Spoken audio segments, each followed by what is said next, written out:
Hardly anyone gets this, but when you spend your life pursuing people who aren't into you and they won't commit to you, and you keep doing this pattern, guess who's the avoidant? Yeah, you are.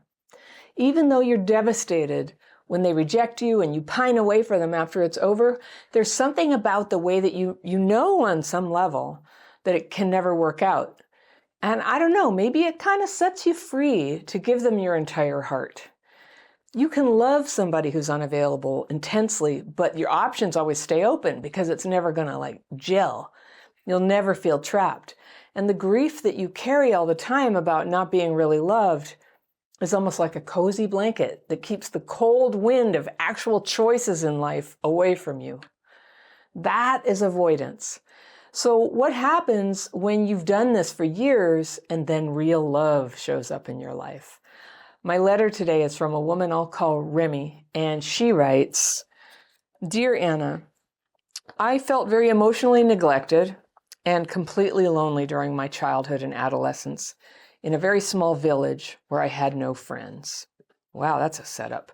I've got my fairy pencil. I'm going to go in and circle things I want to come back to on a second reading, but let's go through and see what's going on for Remy.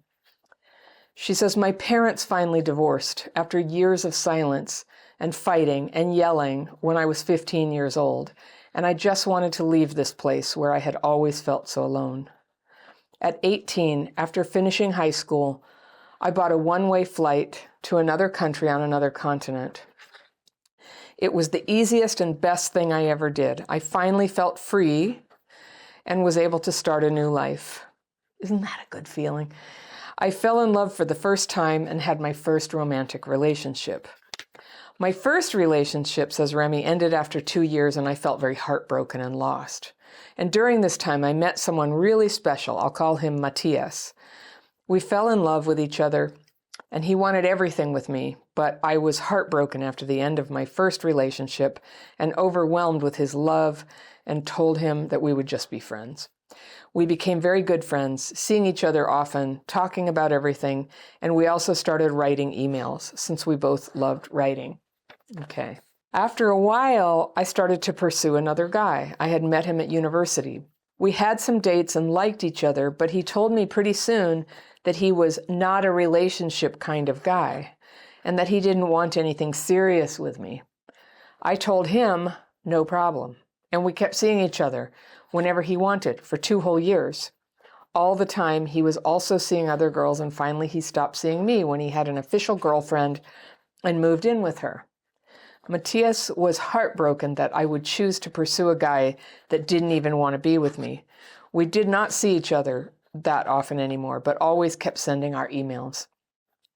The years passed and I pursued one avoidant guy after another. During this time, I had no idea what I was doing and why I was doing this. I always felt like a victim. Yeah. I cried and told myself that no one wanted a real relationship with me. After some years, I left the country and moved somewhere else. I did only casual dating for a while, and then I started a serious relationship with someone I'll call Linus. Linus wanted a girlfriend, but he didn't like labels. Here we go. He never told me he loved me in our first 3 years, and he didn't want to move in with me because there was not enough stability in our relationship, and because he was doing a PhD that was demanding all his time and attention. I stayed 5 years with him and then finally decided to leave the relationship. I always told myself, but all I want is love. Why does no one love me? And pursued guys that made it clear from the beginning or early on that they wanted nothing serious with me. I realized that I did this because I'm actually very afraid of loving someone deeply and very afraid of being loved deeply because it means that this person could potentially hurt me or leave me or make me suffer in different ways. It felt safe to be with an avoidant partner because they never wanted much from me, and I actually knew what I was getting, and I could stay in my victim position and complain about how unfair guys were to me and that I was not getting real love. Matthias and I stayed in contact all these years. We met only once in person around 5 years ago when I was in his country, where I had lived in the past. The rest of the time we sent emails talking about our lives and emotions, sometimes not talking during weeks or even months. sometimes writing every day, missing each other, fighting about random things, or helping each other through hard times. Now it has been more than 10 years of writing each other, and I feel that I'm a different person. I haven't seen him in years, but we still love each other, and it seems that both of us want to give this a new try. We live on different continents, so there's a lot to be sorted out in case we want to make this work. But we love each other. We both want marriage. We want to live together. We probably both want kids. We want to grow old together. We want to be there for each other. All these beautiful things. I feel deeply happy and also quite terrified of this kind of love. It seems that there's so much to be gained, but also so much that can go wrong. I'm afraid that after everything I learned about myself during the last years, I'm actually the avoidant one in this relationship with him. He was always honest with me. He always wanted to be with me, and I kept him away because this kind of love felt strange and overwhelming and frightening to me. Now I want to do this right. I don't want to freak out. I don't want to shut down when I get nervous or afraid. I deeply want to love and feel loved, and I think that he is the one. That this is who I want to spend my life with and grow old with. I'm 30 now. He's 31, and I'm ready for the whole experience, but I'm so afraid of messing this up again. Please, do you have any tips for me? I guess the question is, after being an avoidant partner myself for so many years and only pursuing avoidant partners because it felt like the safe choice, how to let go of the fear that real love feels so big and overwhelming, how to allow myself to just receive and enjoy. Thank you. And that is from Remy. Oh, Remy. Well, first of all, I'm so happy for you. I hear the authenticity in here of a friendship that has only been growing stronger like an oak tree over the years while you were friends and sending emails. And that's a rare thing in life. And what a treat for you. What a gift. It's a sweet part of life to have somebody who's that close a friend and who gets you. And I'm happy that your love has awakened and that you feel like going forward in this relationship. And I'm proud of you for realizing that the pursuit of unavailable people all this time is an avoidant behavior. It's really hard to explain, isn't it? You talk about being afraid. Yeah. I never felt like I was afraid. I know like what you're saying, I think is the most common thing, or maybe, well, I don't know. I just always felt like it was too much. It was sort of like, it's just not sexy if somebody likes you. You know, there was something about abandonment, about somebody like pulling away that activated me. And I think that's a distortion of a natural feeling that everybody has. And that's what courtship is. Courtship is, you know, one person sort of gives a little and the other one maybe backs up a little bit.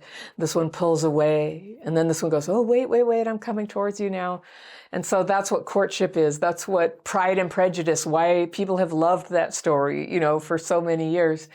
And that's what so many love stories involve, is that slow dance of pulling away, coming towards, pulling away, coming towards. But actually becoming friends of, as you have over the years through these letters, is like the real kind of love. That's the love that will carry you. And if it has that romantic sexual aspect, well, how wonderful for you. So I guess I was wondering a little bit, since you guys haven't actually seen each other face to face, or have you?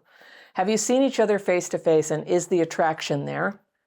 So that remains to be seen. I hope you won't rush into anything. Because you're acknowledging that you're avoidant, this is what I think, you know, the avoidants in my life tell me this. They need space to come forward. When they see intense emotion or feel a lot of questions or demands placed on them, that they will self-protect and pull away. So could we assume that you have some sort of reflex like that? That when things feel overwhelming, you used the word overwhelming. You also talked about being afraid because there's the risk of failure, which is embedded in every relationship. And even the best ones, one of you is going to die first. The loss is already built into the relationship. And that's a beautiful observation from C.S. Lewis's work when he was married. And there's the movie called Shadowlands that's quite lovely about him, with Anthony Hopkins and Deborah Winger. And he also has a book called A Grief Observed, and it contains that idea as well, that part of what makes love so sweet is that one day you will lose each other, right?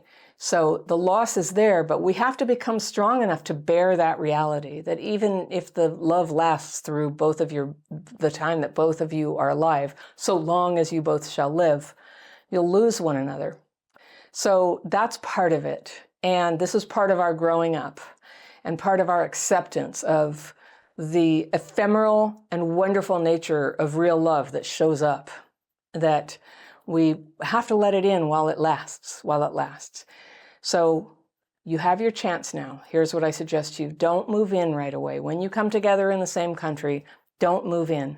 Give yourself, as an avoidant, enough room that you can spend time together and go back to your place. And so that you always have a place, that you never have to stay in his company just because you have nowhere else to go when you're feeling overwhelmed and likely to lash out or push him away or run away. So that's what you're trying to avoid, is impulsively running away, right? So you need to care for yourself. I would also give yourself a way to express your feelings that are coming and going. They're going to be positive, negative, intense, threatening, your thoughts and feelings, and he can't be your confidant for everything you feel about this. You need someone else, whether it's a therapist, a best friend, a group that you go to. If you want to come into my membership program, we're here talking about real things like this every day. So we'd love to have you if you want to join us. You can find out about that down in the description section. But you need people.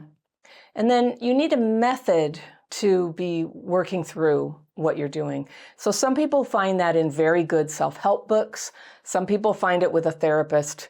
But this working through avoidance is such an important thing for a person to do, for your soul's work to do, to not be pushing away and running away from the very thing you want.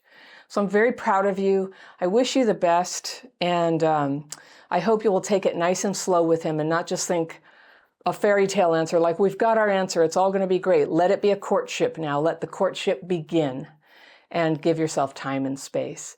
So I have this download that I think would help you. It's called How to Prepare for a Great Relationship. And anybody who wants to see it, it's some instructions from me to you. You can download it right here, and I will see you very soon.